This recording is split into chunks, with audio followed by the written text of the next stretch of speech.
وہ کس قسم کی سپورٹ لینا چاہ رہے ہیں. مے بی وہ اوباما کا آنے کا ویٹ کر رہے ہیں, مے بی کونڈولیزا رائس کا کچھ اور پلان آف ایکشن. اور سب سے بڑی بات یہ اسرائیل کے ان سارے حملوں کو وہ جائز قرار دے رہے ہیں. مطلب فار گاڈ سیک ایک ڈیموکریٹک الیکٹڈ گورنمنٹ کے اوپر حملے ہو رہے ہیں اور آپ کہہ رہے ہیں وہ ٹیررسٹ آرگنائزیشن. فار گاڈ سیک, مطلب a person would be either blind or stupid of the highest order to understand this logic. I don't know why. I wish I could meet Condoleezza Rice and try to explain her certain things. Either she's crazy or she's gone mad. The point is کہ اگر پاکستان پر بھارت حملہ کرتا ہے, پاکستان کی defence strategy میں کیا we should straight away go and nuke Israel or what should we do? دیکھو فیصل, پہلے تو کچھ سائنس کو سمجھو. اس بات سے تو میں بالکل 100% متفق ہوں اور قوم کو آج بالکل ہم واضح کر کے بتانا چاہتے ہیں جنگ کی تیاری کریں. ہم جنگ نہیں چاہتے ہیں, ہمارا دشمن جنگ مسلط کرنا چاہتا ہے. کیوں؟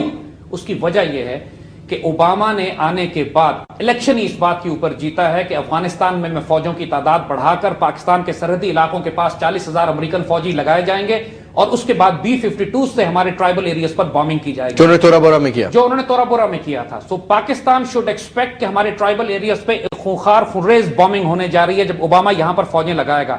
جس لمحے امریکہ اسرائیل کے ساتھ مل کر پاکستان کے ٹرائبل ایریاز پر بامبنگ کرنے کی بات کرے گا, یہ وہ موقع ہوگا جب انڈیا ہماری سرحدوں کو پینیٹریٹ کرنے کی کوشش کرے گا.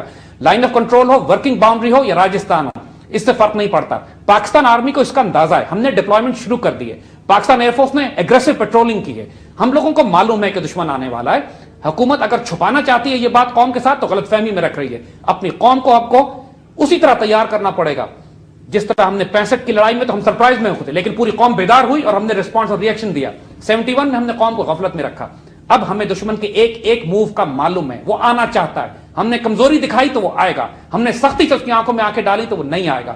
لیکن ہم جو بات کر رہے ہیں کہ ہمیں انڈیا سے صرف اور امریکن سے خطرہ نہیں ہے, خطرہ اسرائیل سے. جو لاجسٹک ٹیکنالوجی اور اکوپمنٹ اور ویپن سسٹم اور ایون F-16 کی سپورٹ جو انڈیا کو ملے گی اس کرائسس میں, وہ اسرائیل کی طرف سے آئے گی. F-14s, F-15s, you name it, ایک دفعہ جنگ شروع ہو گئی اور انڈینز اور امریکنز نے پاکستان پر بامبنگ شروع کی تو اسرائیل اس میں کودے گا. یہ بات میں آپ کو ابھی بتا رہا ہوں. اور ہمیں اسرائیل کو ٹارگٹ کرنا چاہیے, ان کلیئر ٹرمز میسج جانا چاہیے کہ پاکستان پہ کسی بھی طرف سے اٹیک آیا, جیسے ہم نے 1984 میں میسج ان کو دیا تھا کہ اگر ہمارے نیوکلیئر پروگرام پر اٹیک انڈیا کی طرف سے آئے یا سمندر کی طرف سے آئے, ہم اسرائیل کو ماریں گے جا کے. ان کا دماغ درست ہو کے رہ گیا تھا. وہ آئے تھے ہمارے نیوکلیئر پروگرام پہ, ایک دفعہ نہیں غالباً 3 کئی دفعہ وہ آئے ہیں. ایون 98 میں جب پاکستان چغئی میں نیوکلیئر ایکسپلوژن کرنے جا رہا تھا, اس وقت اسرائیلی F-16 سری نگر ایئرپورٹ پر انتظار کر رہے تھے.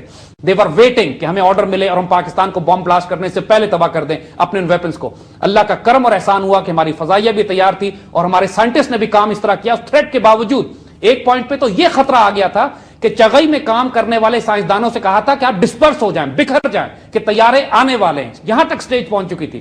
پھر بھی ہمارے سائنٹسٹ وہیں موجود رہے, اسی طریقے سے اپنے ڈیٹونیٹرز اور بمز کو پلانٹ کیا, جگہ پہ رکھا اور اس کے بعد نعرہ تکبیر کہہ کے انہوں نے وہ ایکسپلوژن کیا جو آج دنیا چغئی ایکسپلوژن کے بعد پوری دنیا کو, دشمنوں کو معلوم ہو گیا کہ پاکستان ایک نیوکلیئر ویپن سٹیٹ ہے. اس وقت اگر نیوکلیئر ایکسپلوژن نہ ہوتا تو آج تک ہم نہ کر سکتے. اس کا پورا کریڈٹ ہمارے سائنسدانوں کو جاتا ہے جنہوں نے فیلڈ میں کھڑے ہو کے اس رسک کے باوجود, جب ایئر ڈیفنس وارننگ آ گئی تھی کہ اسرائیلی طیارے حملہ کرنے آ رہے ہیں, پھر بھی انہوں نے وہی کھڑے ہو کے بلاسٹ کیا اس کا. اور جب بلاسٹ ہو گیا تو پھر اسرائیلیوں کے لیے کوئی فرق نہیں پڑتا تھا کہ وہ آئیں یا نہ آئیں, وہ مایوس ہو کے واپس لوٹ گئے.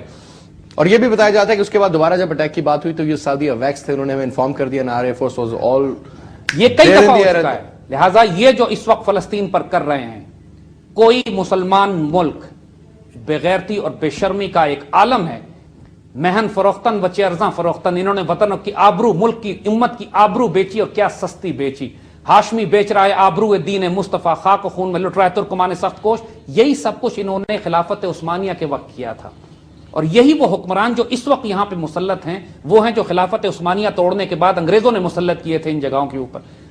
اور مسلمانوں کا خون جس بے دریغ طریقے سے بہایا جا رہا ہے, اس وقت وہی کیفیت ہے جو حضور صلی اللہ علیہ وسلم نے فرما دیا تھا کہ ہم تعداد میں سمندر کی جھاگ کی طرح ہوں گے, لیکن حب دنیا و کراہیت الموت, یعنی دنیا کی محبت اور موت کا خوف ہوگا مسلمانوں پر کہ ہم پر یہ جھپٹیں گے دشمن اس طریقے سے جیسے اپنے دسترخوان کے اوپر کوئی بھوکا جانور درندہ گرتا ہے آ کے. پاکستانی قوم کو ہمیں جس طرح ہمارے طرابلس میں, جنگ طرابلس میں یا خلافت میں جب ہمارے بزرگوں نے خلافت موومنٹ چلائی تھی, پاکستانی سیاستدانوں کو, پاکستانی قوم کو, ہمارے میڈیا کو, ہمارے حکمرانوں کو ہوش کے ناخن لینے چاہیے. کوئی جلسہ پاکستان میں نہیں ہوا,